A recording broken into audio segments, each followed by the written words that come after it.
Welcome to Leaders in Conversation, where we explore more human ways to work with leaders that are challenging the conventional wisdom. Although we're no longer in the industrial age, how we think about the nature of work is often still stuck in that paradigm. Being human at work is complex and challenging, but we believe it's worth the effort because it is the path to more productive, engaged, and motivated people. I'm your host, Ken Blackwell, and this is my co-host Amanda Cookson. Today's session is with mental health influencer and advocate Anne Archer. Anne has worked at the heart of several global companies and blends firsthand experience of senior roles in those global organizations with a pragmatic approach to performance improvement, well-being, and engagement. For the past decade, she has zoned in on the delicate balance between our brain, body, and context, being able to thrive. As a mental health advocate, she supports those in crisis to find a way forward, builds capacity among those who are coping, and enhances the ability to thrive for those who are seeking high performance in life. And so we want to welcome her today. So welcome, Anne, to the Leaders in Conversation, Season 3, Episode 4. And Amanda, I'm going to let you say hello to our guests who are joining us live. Yeah, hello everybody and welcome to Zoom today, and thank you all so much for joining us. Today we are focusing on mental fitness. So what I would love you to do is to put into chat where you are from and also what does the phrase mental fitness mean to you? Awesome. So Anne, thank you for being here and being our guest today. Our session is called The Path to Mental Fitness. So perhaps you could help us define that. What is the path to mental fitness? Well, first, what is mental fitness? And then how do we get there? Yeah, that's lovely. And I'm really excited to see what people put in chat. I can see that there's nothing just there yet. So of course they could be sneaky. I think it's always interesting to find out, what do people think mental fitness is? But I'll wait, I'll let people come in and put their thoughts there. So I liken it very much to physical fitness. When we think of physical fitness, we've got a number of different parameters of fitness. We've got cardio, we've got strength, we've got flexibility, we've got our lung capacity. So we think of fitness in different ways. Mental fitness is the same. So our brains have the capacity to be fit for different kinds of purpose. So it might be that fit for the purpose of problem solving, fit for the purpose of being creative, fit for the purpose of emotional engagement with life and the world. So we have different kinds of fitness. Our brains work in different kinds of ways to support us to be these exquisite human beings that we are. Thanks, Caroline. Good on you for going first. That's lovely. Could mean the headspace in which I operate to the level I want to. Could mean I could run 5K in under 30 minutes. That's awesome. And I love that benchmarking, Caroline. There's some others coming up as well. I'll try and keep a handle on them, because really mental fitness is that continuum. It's that spectrum from having an injury, the physical fitness where you've got an injury and that's really impacting your whole life. It might impact you at work, it might impact your whole home life, to when you have that wonderful physical strength, you feel really well, you know that you're on your game. That will directly influence every part of your life. And we've got that same thing with mental fitness. Some folk, they're struggling with mental illness. So it might be a diagnosis of depression or anxiety. And at this point in time, that illness is consuming mental health, mental fitness. It's making it hard for them to make adjustments, to think about what's going on in their world, to solve problems. There's this very low mood, perhaps, is all consuming. And that is the same for mental fitness. We can be unfit. And the beauty, and the one thing I really want people to realize is you can train for this. Just as somebody who's really unfit starts off, does the couch to 5K, then does a 10K, then maybe does a half marathon, then does a full marathon. It's the same process. We can train ourselves with diligence and step by step to become that person who can do the equivalent of the mental, whatever your sort of mental fitness is. I'm just going to have a little look in chat. You might want to ask me something else, but I just want to see other comments. Build and sustain, that's fantastic. Yeah, absolutely, Alison. Can be the best we can be. And the thing about mental fitness, although we are focusing on the mind and we're focusing on that mental fitness today, I really want people to think about the mind, body and context, which Ken, you said in the introduction, because it's not just this little bit that works on its own. It's completely connected to our body, and we react and respond to the context that we're in. So therefore, really, when we're thinking about mental fitness, we want to be thinking about our whole fitness, actually, mental and physical. And we might get on to the sorts of things you can do to build mental fitness as we go.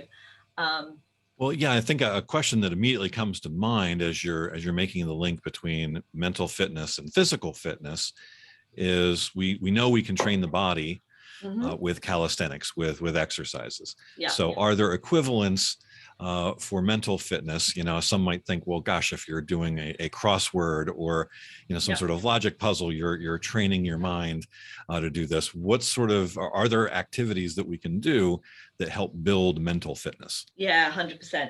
And I'd just like to dial back briefly, because somebody was talking about coping under pressure, adaptability, flexibility, those sorts of things. And I think it's important here to recognize the things that influence our mental fitness. So it'll be chemical responses in the brain. So it might be a flood of cortisol, which tends to increase stress responses, which directly impacts the way the brain functions. So too much cortisol flooding the brain will impact the way our brain can actually work. So, and that's where we can come unstuck if we don't think of this holistically. So to answer a question directly, mentally, if I'm feeling overwhelmed, I'm feeling I've just got so much going on in my brain, I can't think clearly, I'm making mistakes, that's a sign that your mental fitness is lower than it could be. So one of the influences that might be your stress levels. So how are you feeling about your stress? Are you feeling overwhelmed? Are you feeling bombarded? So one of the things that you might want to take a pause and think about, how can I do something with this cortisol? Because if I'm getting all these symptoms and they're all filtering away and they're all sort of affecting how I can perform, one of the causes of that might be stress. I might be trying to do too much too soon. I might be trying to, I've taken on too many things. I might feel threatened by something in the environment. So therefore, in order to enable our mental fitness to be available to us and to have that, that wonderful capacity that our brain has to be able to adapt and adjust appropriately, we need to think about what's influencing this delicate balance between our body, our brain, and our context, because they all work so closely together. So assessment is key here. Yeah, right? totally. And looking at not really just ourselves, but the environmental factors. Yeah.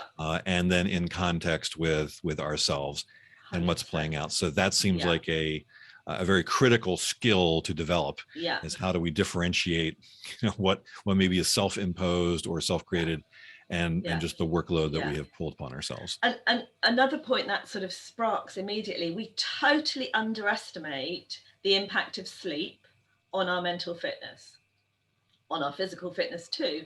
And I know that, if you're a parent, you've got young children, or you've got other distractions in the middle of the night, that or you're on a shift pattern that makes it very difficult to get good quality sleep, that can again affect the ability for our brain to function properly. It's a core component. So while we sleep, the brain gets a chance to do some reset.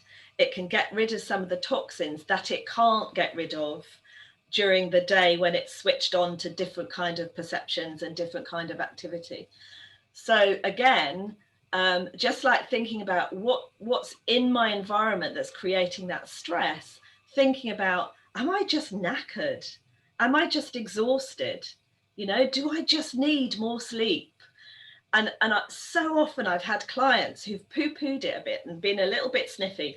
I had a very senior client who was in Germany. He said, you know, I only need 4 hours sleep. So we had a bit of a conversation about that, as you can imagine. And he promised he'd experiment for 2 weeks, and then we were going to come back and check in, because he was getting quite a lot of feedback that he was missing things, and he was very irritable. So that was affecting not just the impact on him, but of other people as well. So he diligently did his homework, got his sleep up to 6 hours or 7 hours for 2 weeks, and came back, and he was absolutely gobsmacked. You know, it as he said, even my wife is telling me I'm a nicer person. And I thought, great, there we go. We were actually helping your performance at work. But hey, you know, this is that context, brain, body. We don't just come to work and then we leave work in a different brain and body. You know, it kind of needs to flow. Sorry, I went off a bit on one then. Well, that's quite okay. So Anne, I'm Yes. just interested in why talk about mental fitness and not mental health, and what the difference is between the two. I love that question, actually. Sorry, I think that was my emails pinging. I'll just turn them off.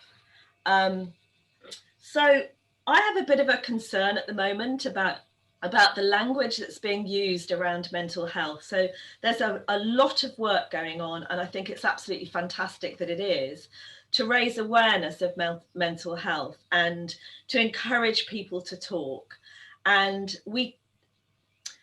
I do quite a lot of mental health training where we are looking at signs and symptoms of ill health, because it's really important. If somebody is very ill and they need additional support, it's really important they get the right help, because the sooner we get it, the sooner people can recover and go back to being well again or fitter again. Now, the challenge is that the mental health term seems to have kind of been aligned almost more with that ill health. You know, when you're really struggling, you've got anxiety, you've got depression, perhaps you have psychosis or a trauma that you're dealing with, rather than recognizing that actually it's the whole spectrum. So for me, I just feel the language of fitness also feels a bit more, oh, I can get fit physically, so can I get fit mentally? You know, that sort of, it just feels more available to think about the thriving, the learning how to build, the learning how to do things well, rather than this connotation that we seem to have around mental health. And I just feel it's time to move now into, do you know what? We can all do stuff, no matter where we are. We can all do things to help our mental fitness. You know, and when I'm talking to somebody, like I was on a shout shift last night, that's a crisis line, and I had somebody who was having suicidal thoughts in a very, very dark place. But through this idea of reducing the intensity of the situation that she was experiencing at the time, her cortisol levels came down and she felt heard. So the oxytocin went up, and in that space where she had a flood of those kind of hormones and chemicals that allow us to feel, actually, I've got this, I can take a step, and some actions of what she could do to help her make better decisions in this moment, it came from her. And that for me is really, really powerful, because yes, she's in crisis and needs, you know, support, and that will be ongoing 100%, and I'm not saying not, but we can all improve our moment to moment exchanges when we understand how many things influence it, and how this brain body context connection is just so important. Yeah, I think I agree about the mental that it has been linked more to the negative, rather than we all have a mind, and our mind has a continuum of health. So I think that's really helpful. There are a few more people who've added into the comments and chat, and so I don't know whether you want to have a little. Yeah, definitely. I shall have a little look. This is fabulous. Build and sustain. It's a continuum, external and internal factors. Think of resilience. So I'd love to hear a little bit more about. When I think of mental fitness, I think of resilience, the ability to cope under pressure, adaptability, and flexibility. That's lovely, because at the heart of this whole health piece is the bit about self-regulation, which is brain body context, and this idea that we have the resources and access the resources to enable us to adapt to change well. So what's happening in our environment, the level of threat that we're perceiving, the level of threat that we're experiencing, having that capacity and those skills to deal appropriately in those moments. And we've got them, but unfortunately, some of the ways in which we live our lifestyle have kind of pushed some of our natural skills for mental fitness, pushed aside. And so I think, again, the term resilience can sometimes be thought about as overcoming adversity. Well, it's much more than that. You know, it is this wonderful ability to be able to adapt to changing circumstances. That's lovely. I want to, Anne, talking about resilience has reminded me of a conversation I had on Twitter, which was about job roles. Then candidates must be resilient. And so we were getting into a bit of a debate about what does this mean? Because for me, I think if a role requires people to be resilient, it probably isn't a very brain-friendly workplace. And I guess it begs the question then, when it comes to sort of mental fitness and resilience at work, who's responsible for how it feels? That's really interesting, isn't it? I love that. So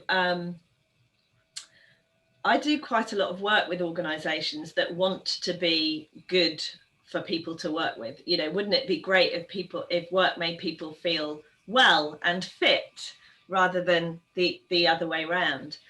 And I would have a real concern about the definition somebody is using for resilience, because resilience is dynamic, and I might be feeling great today, and I might be a star performer, and I might be churning out work like nobody else in the company, and then something might happen to impact my resilience, and I might have a period of time when my ability, my adaptability is not as strong. Fundamentally, I might have good resilience, but my performance might drop. What happens to me then? Because my resilience might be lower on a given period of time. Does that mean you kick me out? What does that actually mean? Now, if it's meant to mean, as an organization, we pride ourselves in enabling people to thrive and to look after their mental and physical health well, and to build their mental fitness, and that's a core component of the company and the ethos and the values, that's great. But if the sense is resilience means I can handle adversity, or I can keep going when the pressure's on, unfortunately, we know that work-based pressure is a key component of mental ill health. Now, is that the responsibility of the individual to say, you're giving me too much work? Or is it the management team or whoever's doing the resourcing to be able to say, this is our capacity. Do we have the right resources, or do we need more resource? Or what do we do with the gap in capacity?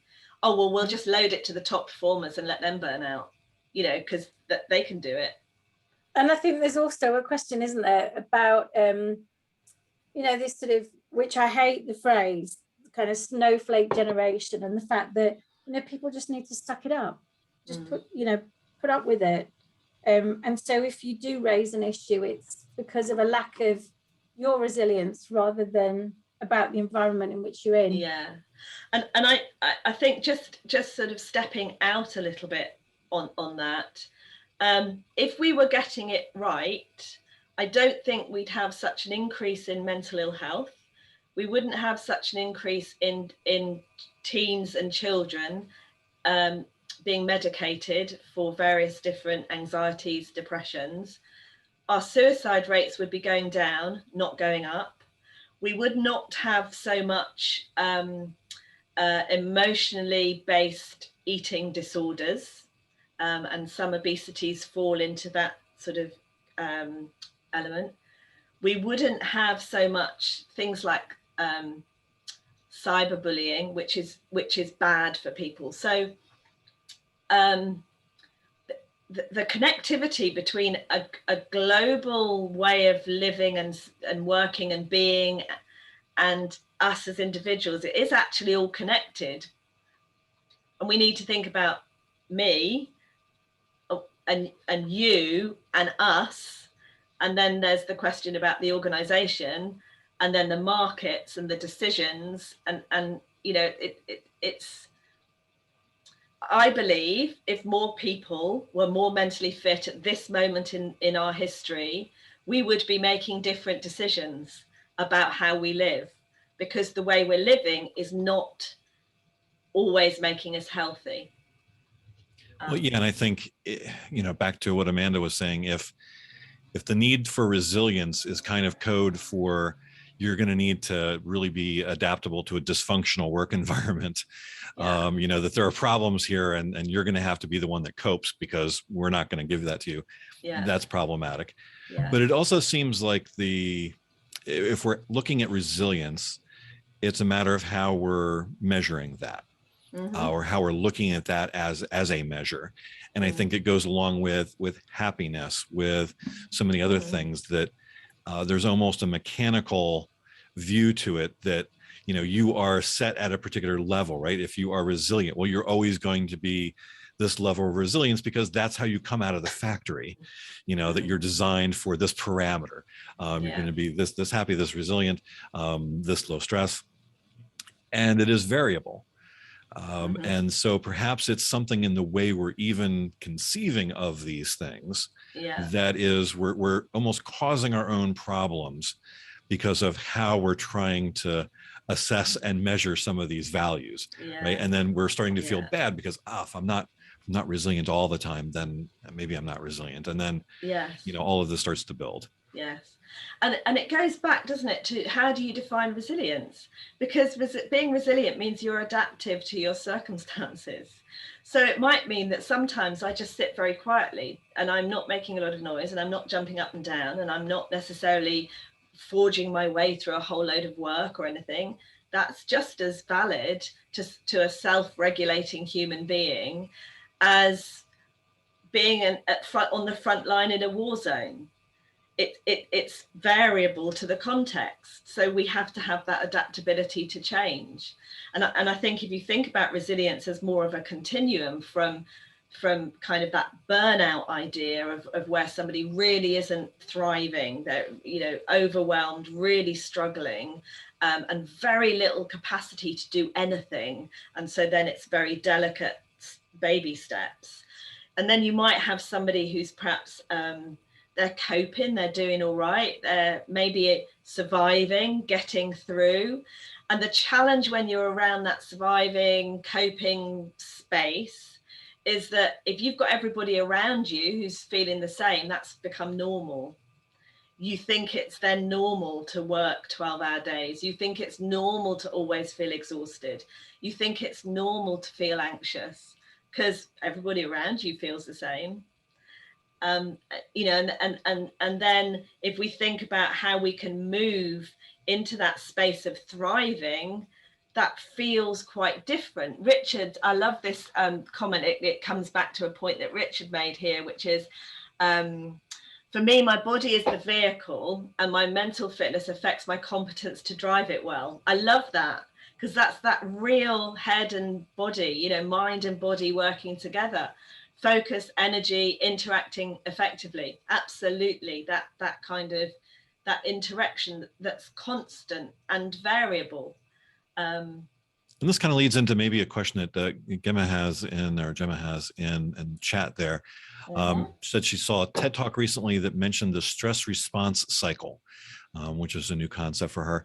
Do you have any recommendations for how to complete this cycle to move away from internalizing stress to avoid burnout and other mental health issues? Oh, what a lovely question. Is that in the Q&A box? I can't yes, see it. That is, it was in the chat, yes. Self-regulate? Well, yeah, perfect. Oh, this is amazing. What a lovely question.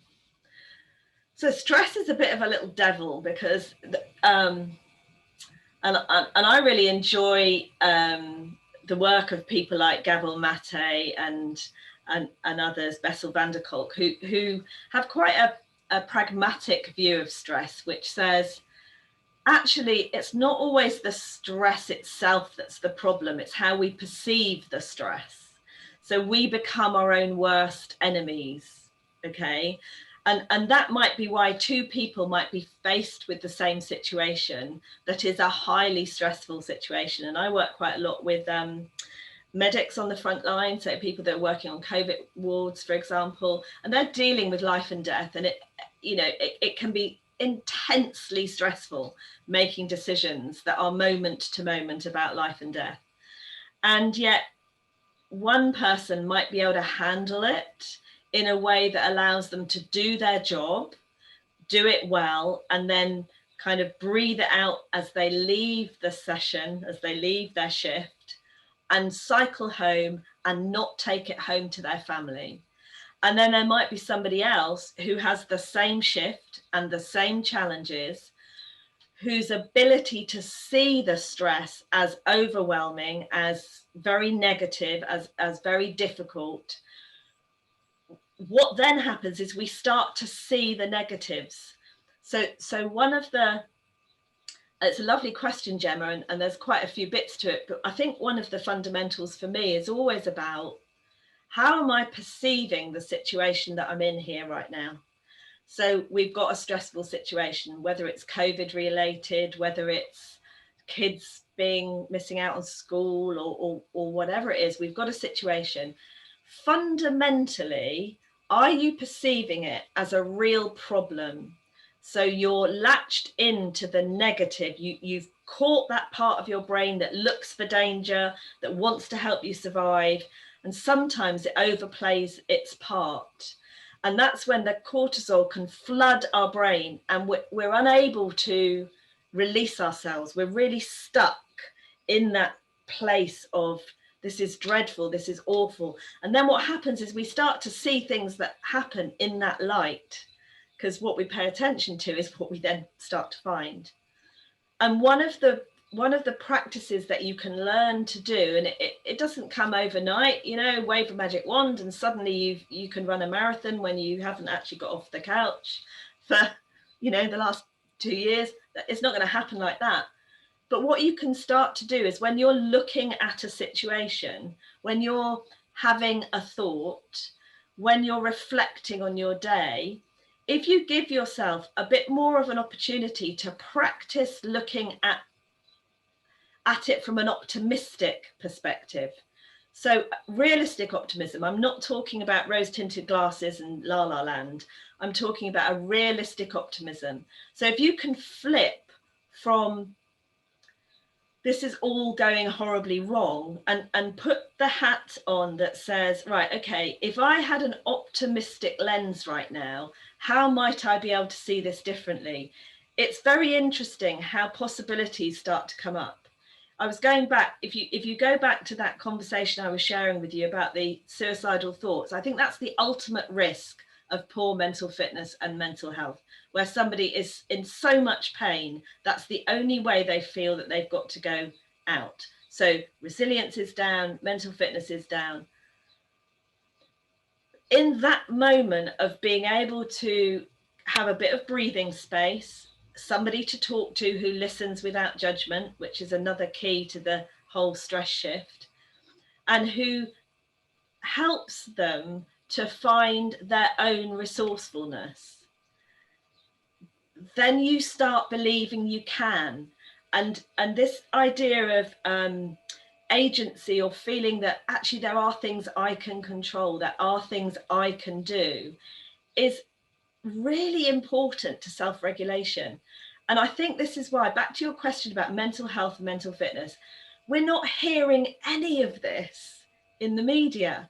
We're hearing about the awareness, and we might hear about some of the things that we can do, but these fundamentals that really can shift our moment, and I witness it with people that really are at their lowest. I'd love it if we had more conversation on the media about that possibility.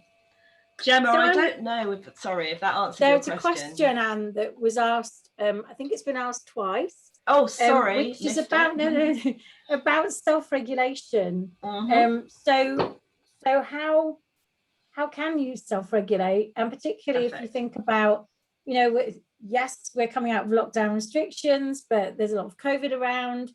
There's a lot of uncertainty about the future. So how can we self-regulate in that environment? And then Richard Gads also asked the question around self-regulation, which is about sort of self-awareness, and I guess needing to understand what's going in with oneself first to be able to self-regulate. So I'd just love to know a little bit more about that.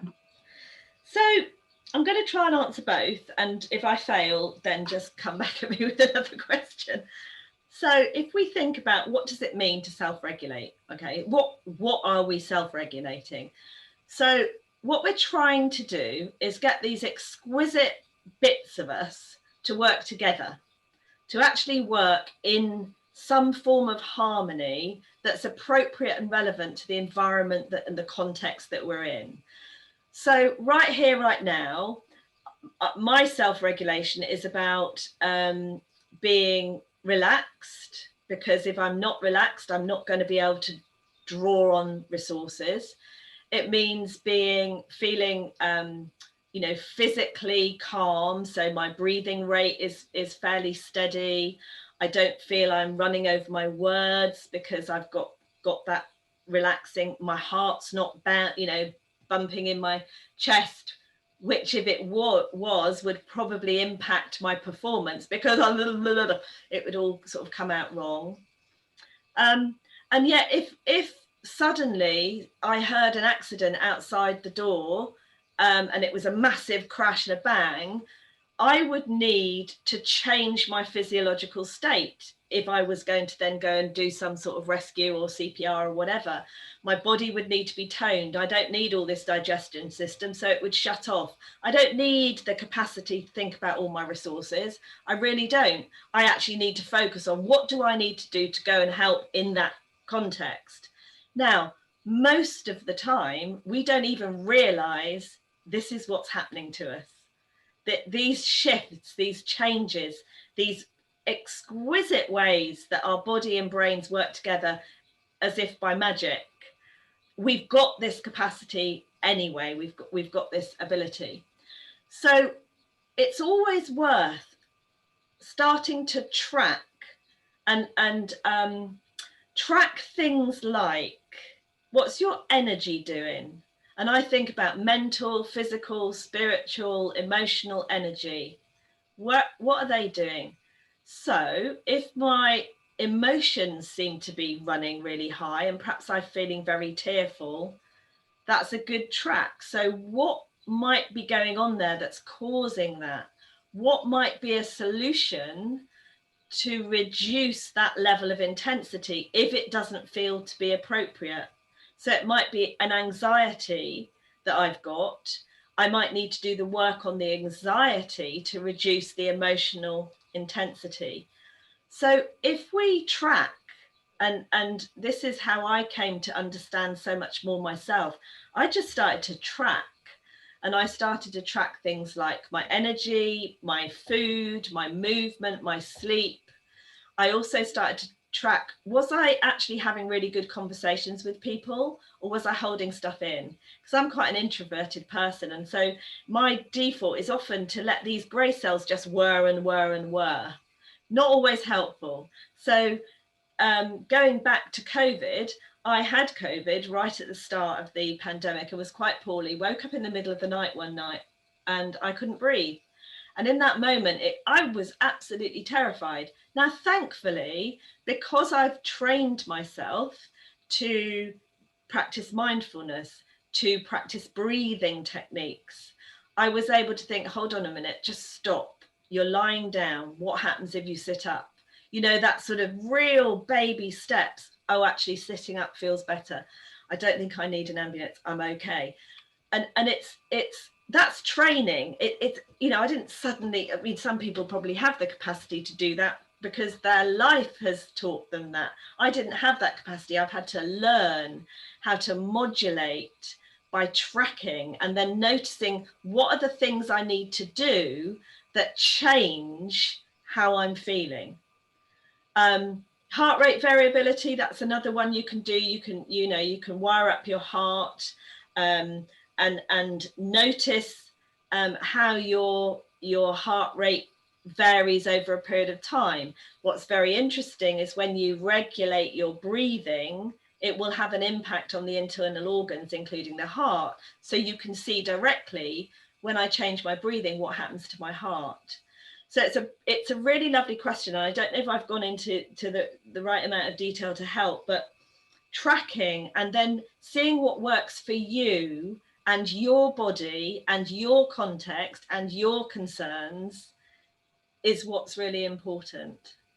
That's interesting because, sorry, Ken, I was just going to say, when I think about self-regulation, I think about my daughter who struggles to regulate her emotions.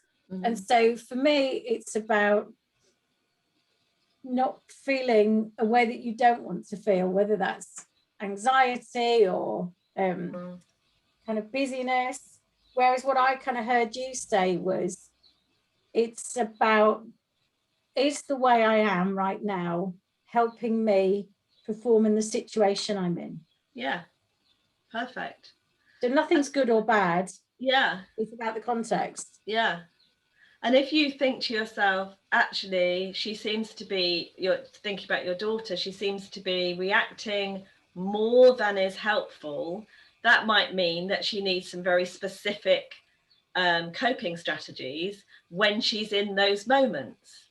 And that's going to be unique to her, Amanda, because what works for her, I've got 2 grandchildren, the same age, they're with me a lot. My granddaughter and I can sit and colour in those mandalas, you know, those pictures. We did it one the other day, and we were at it for about an hour and 3/4, and she's 5. If I asked my grandson to do that, he would absolutely be twitching, he'd be throwing things, because that's not right for him if he's having an anxious state. He's better off going for a run in the garden, or playing football, or doing something. So and you know, that recognizing what we need, and that's where it comes from, being listened to, but listened to without judgment. Because so often people offer their best advice, but that's their best advice actually for them. And the more we can help the person to feel, actually, I've got resources, I can use them, that is so powerful just in itself. I can see there's some chat here, so I want to just have a look. So Richard, but so for sport, I'm inclined to think that not all leaders have an yeah. Richard, I agree about not all leaders have the necessary self-awareness. What I'm finding at the moment, and I can only speak in this sort of realm of leaders and mental and physical fitness, and this broad definition of resilience about adaptability to change, I've been working with a couple of very large global organizations, and it's really interesting how when leaders start to notice their managers changing their behaviors and changing their reactions and responses to the pressures that they are under and sustaining those changes, they start to notice and get curious about, maybe I ought to do something about this. Now, that's not ideal, because actually, if you're making a systemic change across a whole organization, it's as important to include the leadership as it is to everybody else in the organization. And, you know, it's thinking about the whole thing. And it's interesting, your second part of the comment about mental fitness is frequently undermined. I work in tech, in professional services. I was working in a carbon producing company. These are all quite focused, driven organizations that don't necessarily embrace some of the mental well-being ethos. But when you start talking about some of the science, when you start talking about some of the statistics, some of the numbers that will affect their bottom line, actually you can start to open up conversations, but you're coming from a different point of view. But I agree with you. I think it is undermined. And sometimes you even go in on, and I don't mean doing it through the back door at all, but if somebody's saying, come in and do a change program, sure, big part of change is how people adapt. Big part of adapting to change is resilience. So let's kind of think about this, but I might never use the word. I might think about productivity, engagement, getting the work done, the flow, how well are people communicating and connecting, and those sorts of things. So yeah, we're not there yet, and there's still a lot of organizations that are still a challenge, but we have. And if we think about the workplace, and think about the things which, certainly there are a lot of things, like as Richard mentioned, you know, managers and their behavior can be things which would send us in the wrong direction. If we're thinking about things that are enablers or supporters of mental fitness, you know, as we look at our own organizations, our own behaviors within the context of workplace, how can we behave differently?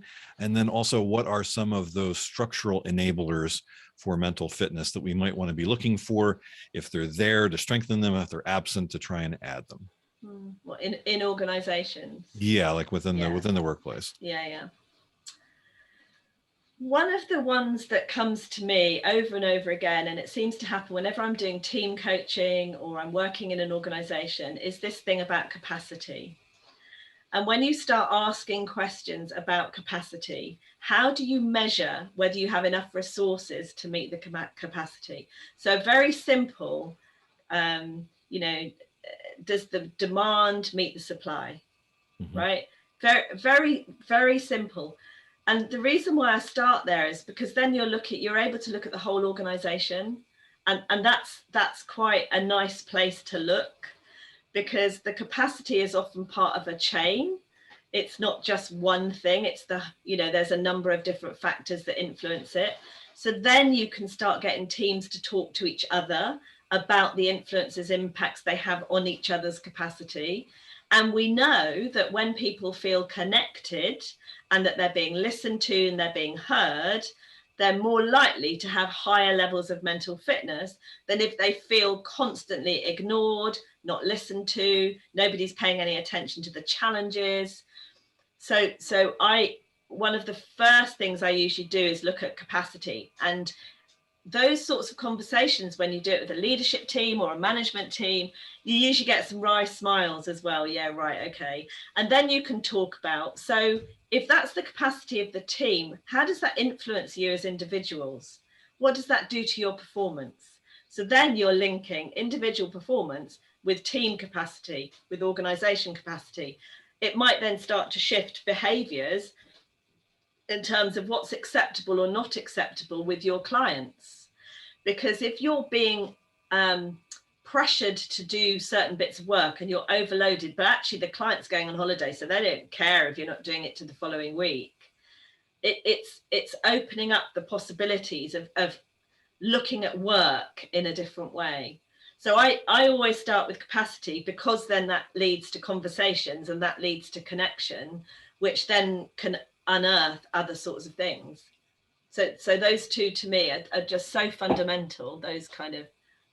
So there's a link of context then, context for us individually of, the physical along with the mental or the environmental, and then organizationally, it's also context. It is the conversation between groups and the interplay between all of those that builds towards mental fitness. Yeah.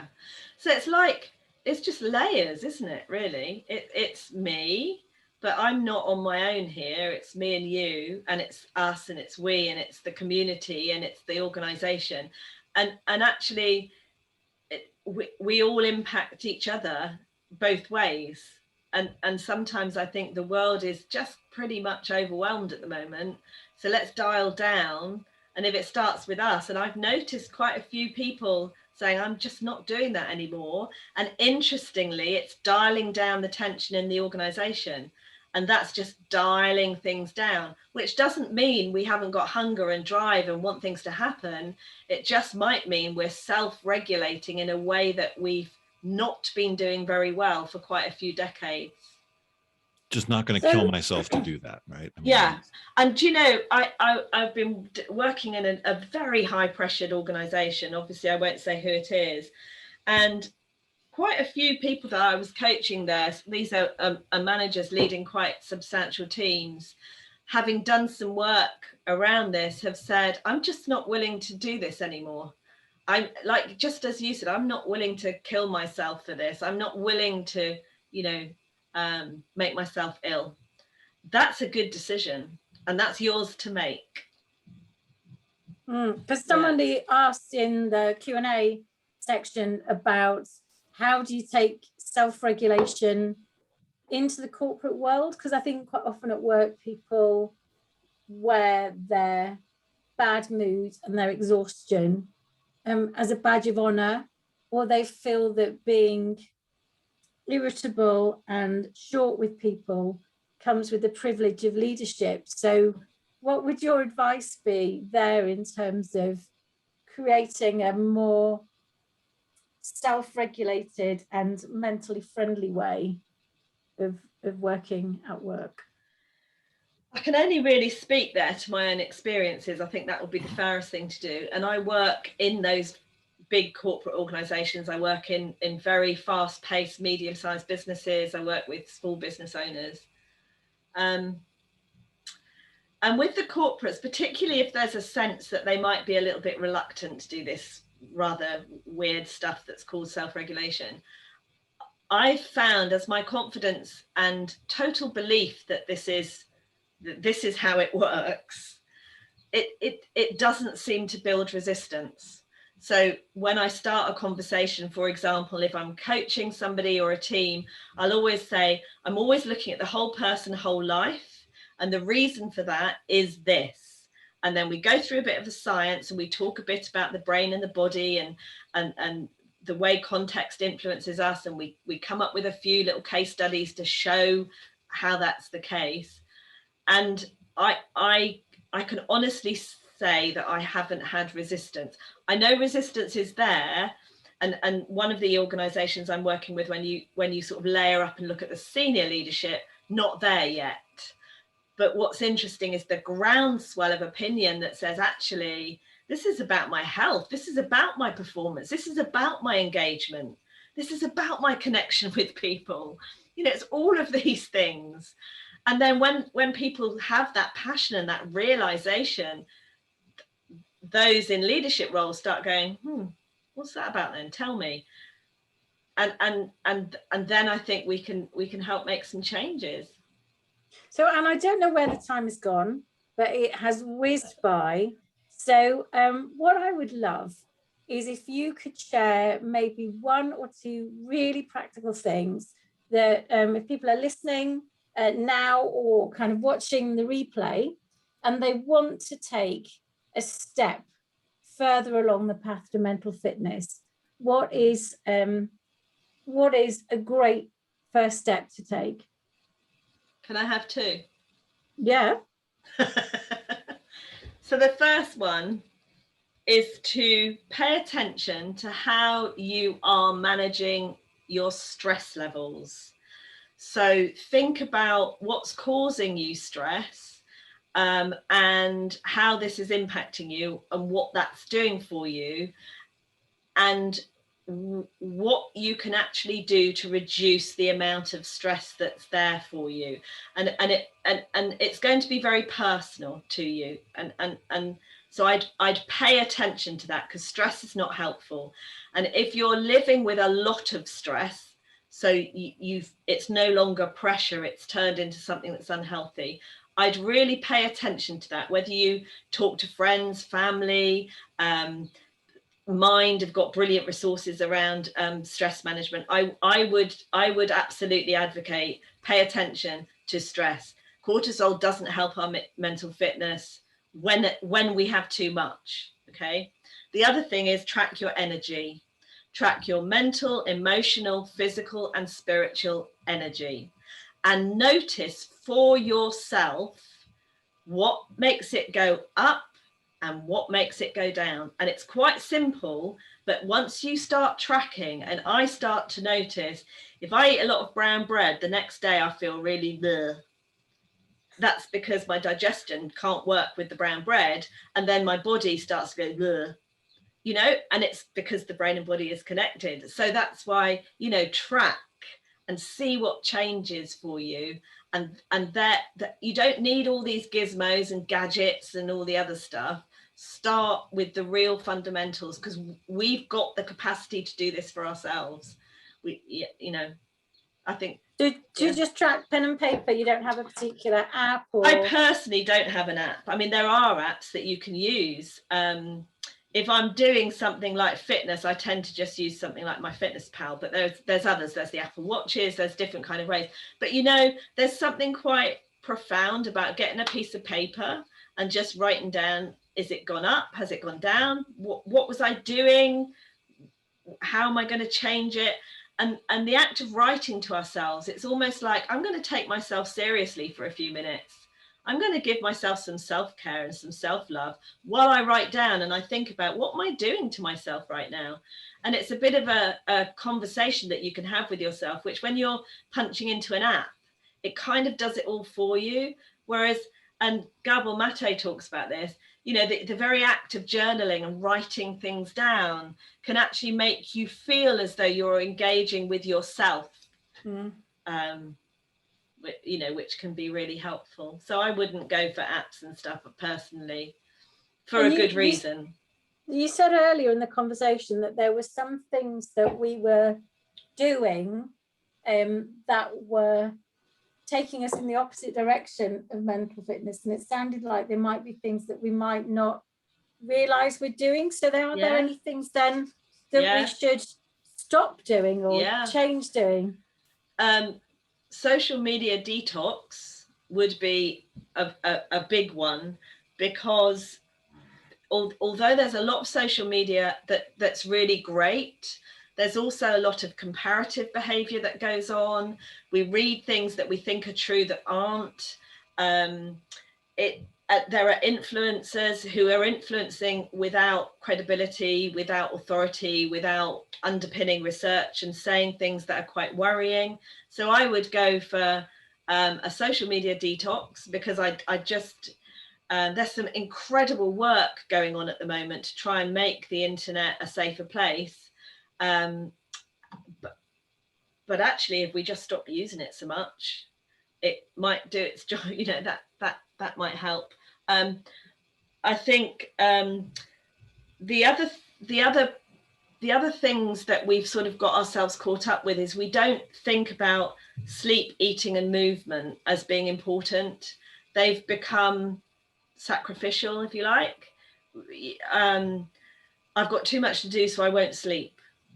I haven't got time to prep and eat nutritional food, so I'm just going to, buy something that's full of sugar and fats. I haven't got time to go to the gym, so I just won't.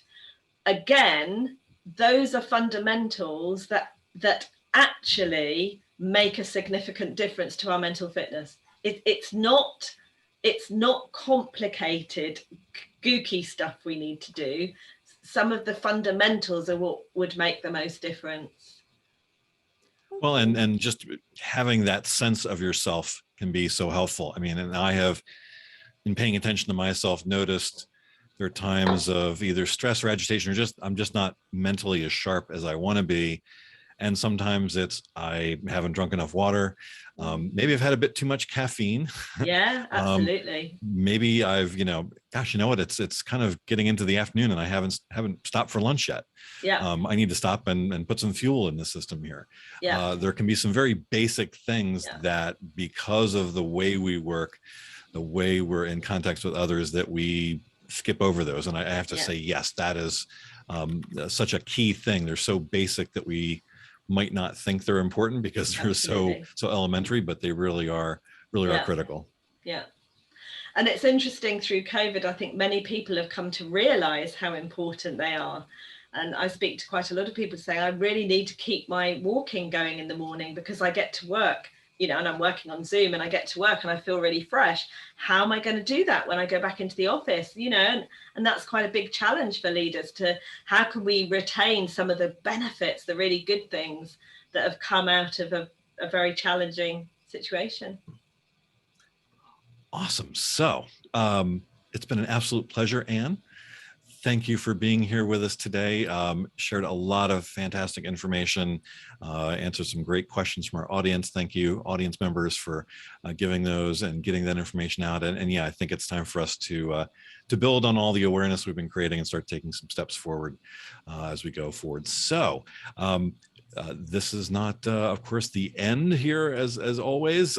We have other things coming up right now. What we have scheduled is coming up on October 20th. Friends might remember Simone Fenton Jarvis, who was with us a couple of years ago. She's going to be talking about bringing your human to work and creating more human-centric workplaces. That is going to be a fantastic discussion. Of course, you can always reach out to Amanda and I. Find us through our LinkedIn group of Leaders in Conversation, and of course, reach out to us as well on that platform or via email. Let us know where you found us, how you're connecting with us, and we want to thank you again for being here today. It was a super pleasure having you. Thank you for everyone who is participating, and with that, thank you all, and have a great rest of your day. Thank you. Thanks a lot. Great to be here.